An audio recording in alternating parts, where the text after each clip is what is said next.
I haven't touched our phone. In fact, I'm sure if we put everyone's phone under a microscope, the amount of germs that are on it, door handles. How many times do you remember to, like, when you're cleaning your house, to clean your door handles? Bed sheets and pillowcases. It's not a once in a year thing. It's not even a once in a month, please. It's not even a once in a month thing. You should be washing your bed sheets and pillowcases at least once a week. Some people wear socks over and over again. Please, it's a one-wear thing. And of course, underwears are also one day, one use. Wash, please. Wash in between use.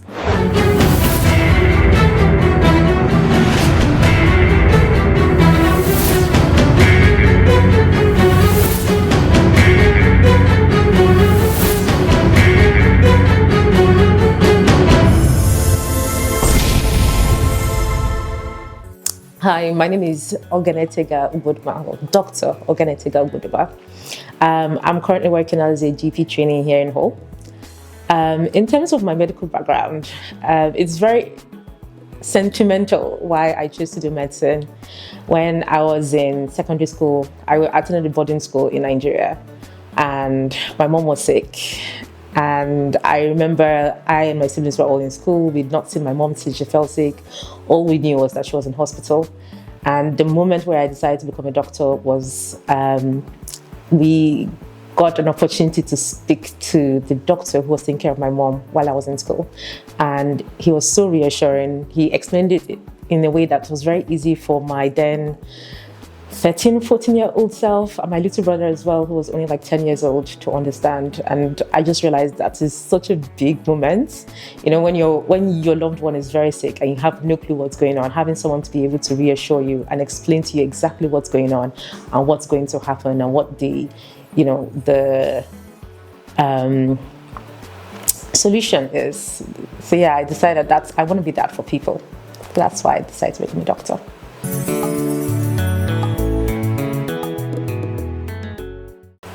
People want to live longer.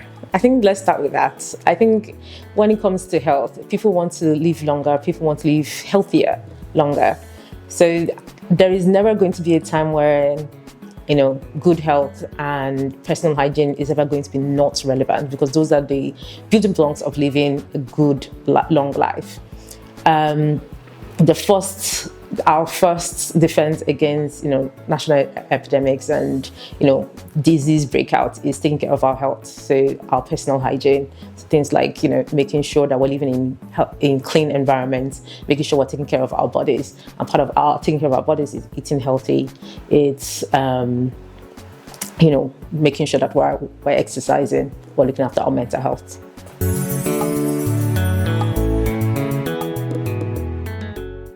So healthy living means looking after every aspect of your life. I know that sounds like a lot. So when we're breaking it down, so when I say every aspect of your life, that means your physical health, that means your emotional health, and also refers to the social aspect of our lives as well. So in terms of our physical health, it's making sure it's doing the little habits that ensure that our body keeps working the way it should. So eating well so that our body has good building blocks for it to create energy and function throughout the day. Making sure we're sleeping well so that our body has enough time to, reset and repair the things it needs to, and then it's ready for the next day. So that's our physical health. Then our mental health, so making sure that we are creating environments that are safe for us psychologically. That's creating, and that also sort of feeds into our social bit as well. So making sure we have good support networks. We have time to go back home and relax and distress from the day's hardships, the day's events, work, conflicts, things like that. And of course, the social aspect. We are humans as social beings. We need friends, we need family, we need people around us. And all of those things work together.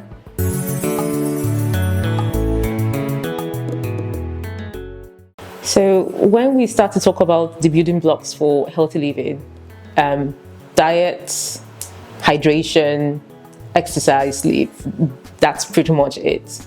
Our diet provides the building blocks for our body to repair itself. and of course provides us with the energy to actually go into our day and be able to do things. And that's why if you, for example, when you're fasting, you feel like you have less energy, you feel less motivated to work, and in general you don't feel like you're up for the day's tasks. You find it more difficult to concentrate. So diet is very, very important. And of course, if you're eating healthier, then your body has better building blocks to work. It's the same thing as when you're building a house. If you use poor quality materials, your house is not going to be of good quality. But if you use good materials, then you have a good house, you have a stable house. Hydration is very important. We're 70% water, and we constantly lose water throughout the day. And don't be deceived, because it's cold in the winter does not mean you're not losing water. You're losing water through, in your urine, in your feces, in your sweat, in your saliva, in tears, water is very, very important. Water helps us maintain most of our body, system, our cardiovascular system, our blood is water. So it's very, very important that we keep hydrated. And everyone knows that if you want nice skin, you need to keep hydrated as well. Exercise is one of the biggest and slow killers among humans. If you don't exercise, if you're not constantly moving throughout the day, your cardiovascular health is going to take a hit. Your bone health is going to take a hit. Your metabolic health is going to take a hit. It's very, very important. I cannot overstress how important it is that you keep active throughout the day. And it doesn't have to be the big things, go to the gym and lift 20 kilograms or how much you're lifting. It could be the little things like, instead of sitting down, for your 9-to-5 job, taking a few breaks to just stand up and walk around in a circle, counting your steps, making sure, have a target, 5,000 steps, 10,000 steps, anything to keep you active, parking, a few meters away from your workplace so that you can walk the short distance to get into work. That little bit, even having that small habit, can make a big difference in the long term. And sleep. It is very, very, very, very important, because that's when our physical body recovers, and that's when our mental health also recovers. I don't know about you guys, but when I have not had a good night of sleep, the next day I can be very, very grumpy. It's very, very hard to concentrate. You don't have any motivation. You don't feel like, you're ready for work. You just feel like going back home and going back into bed. So sleep is very, very important. You should be having at least 6 to 8 hours of sleep per night. And I know there are people out there who say, if you want to get money, you sleep only 4 hours. Bruh, calm down. Good health is more important than money. Sleep before you go and get money.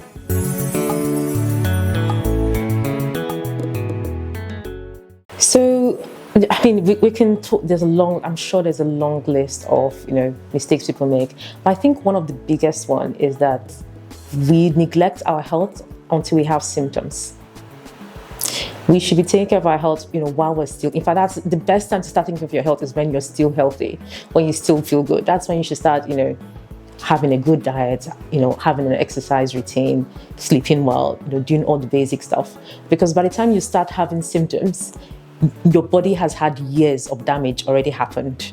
And that's when it's gotten to the point where the rate at which it can repair and regenerate is not meeting up to the rate at which it's getting damaged. That's when you start to have symptoms. So I think, the biggest mistake is waiting for symptoms to happen, waiting for your body to break down before you start to prioritize your health.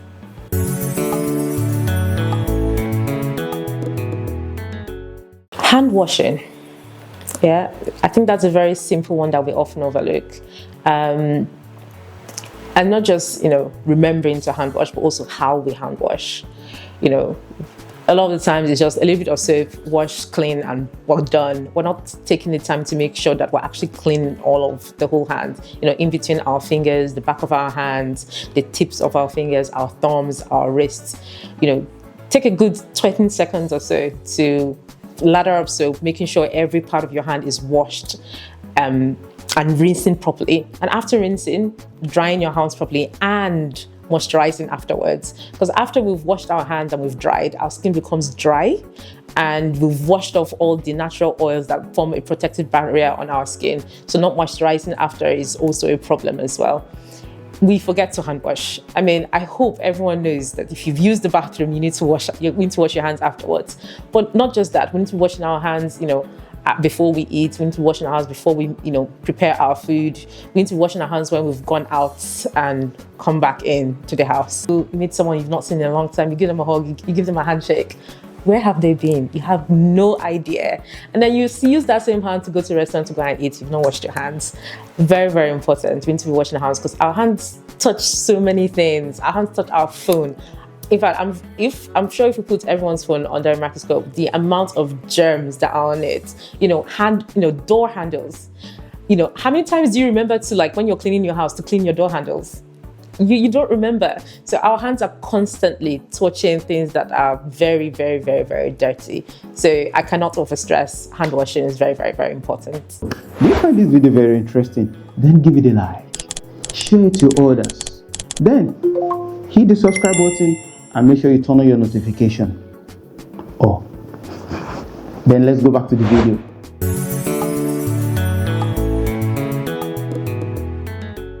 So it is the important times to wash your hands are after using the bathroom, after you've touched anything that is dirty, physically dirty, before you eat, before you prepare any food, and afterwards as well.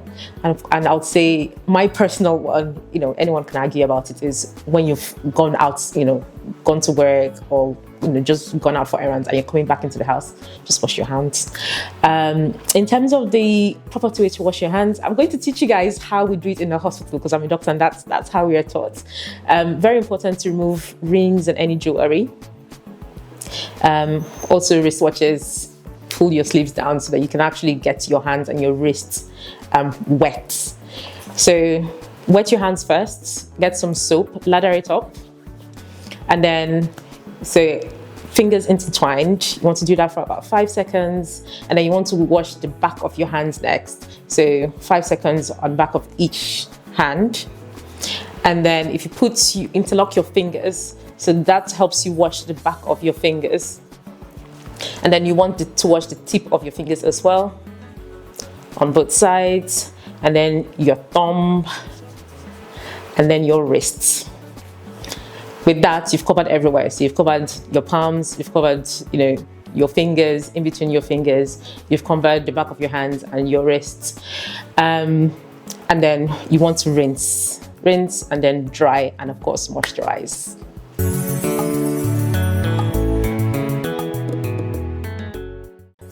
Our skin is our first line barrier to infections. So it's very, very important that we are, every day we're washing off all the layer of dirt that goes on it. Skincare is not just, everyone knows about skincare in terms of beauty, but also like keeping clean. If you have injuries, making sure that you're cleaning them properly and you're, covering them so that they heal without any infection getting in.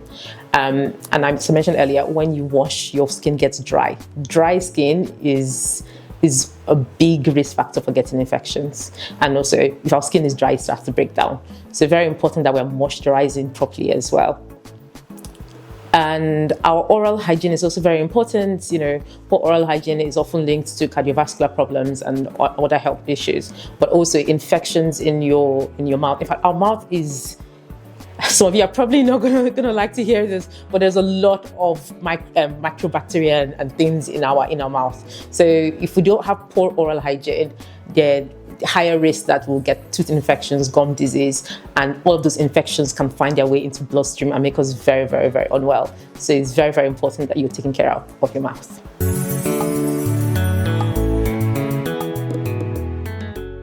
One big one for me is bed sheets and pillowcases. It's not a once in a year thing. It's not even a once in a month, please. It's not even a once in a month thing. You should be washing your bed sheets and pillowcases at least once a week. And of course, if they get dirty before then, you should be washing them more often, especially if you're someone who tends to sweat a lot, or you already have dry skin or any skin conditions, you should be washing it more often than that. And when you're washing your bed sheets and your pillowcases, because they end up with loads of like dead skin cells, dust mites, and all kinds of things, you should be washing it, putting it on a high temperature wash, if you can, of course.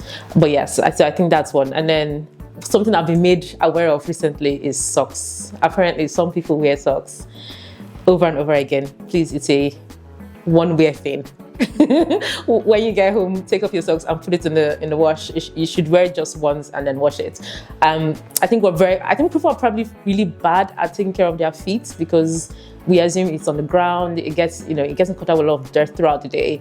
But you can get infections in your feet. It's important to take care of the skin in your feet. It's still a place where infection can get in. So making sure you're paying attention to washing your feet and when you're showering, keeping it nice and moisturized, but also dry throughout the day, wearing socks, airing out your shoes. All of those are very important. And of course, underwears are also one day, one use, wash, please. Wash in between use.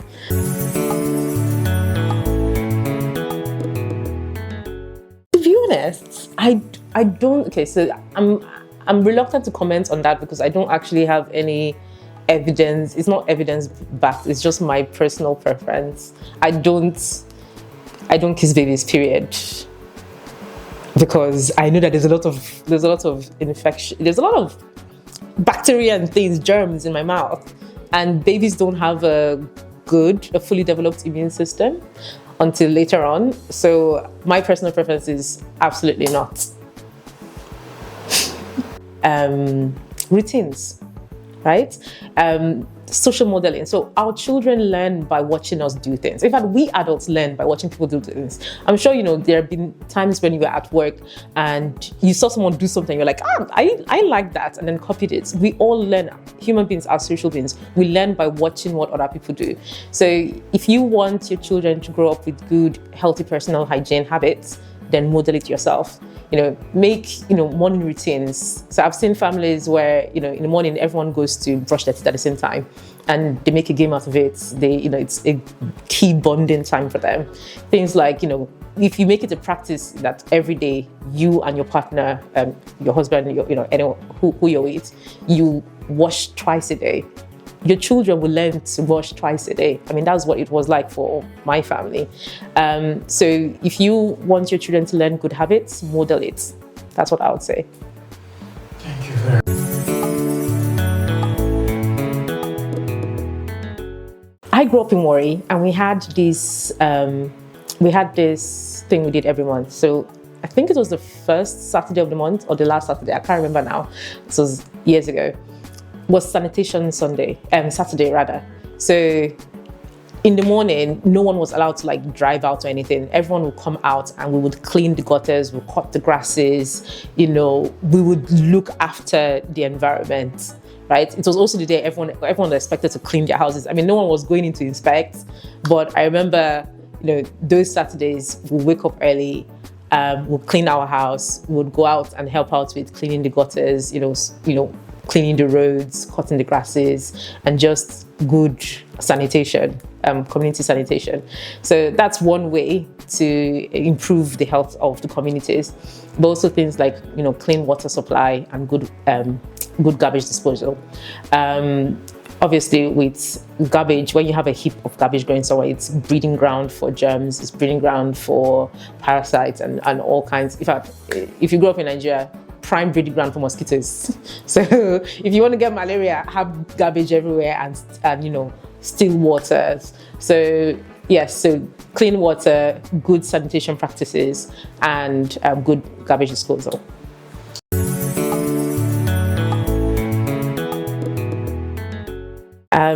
Nothing out of the ordinary. My take would be shower twice a day, brush your teeth twice a day, making sure you're hand washing throughout the day, in the key moments we've talked about previously, making sure you are cleaning your environment. So, have your own routine for cleaning your house, have your own routine for cleaning, even your car, your workspace, yeah, and of course, garbage disposal. Shout out to Raph to C Studios for this episode of Expressions with Raphael. Today, we've talked about personal hygiene. Thank you so much for watching. Make sure you like this video and make sure you share to your friends so that they can learn a thing or two. And very, very important, make sure you hit the subscribe button.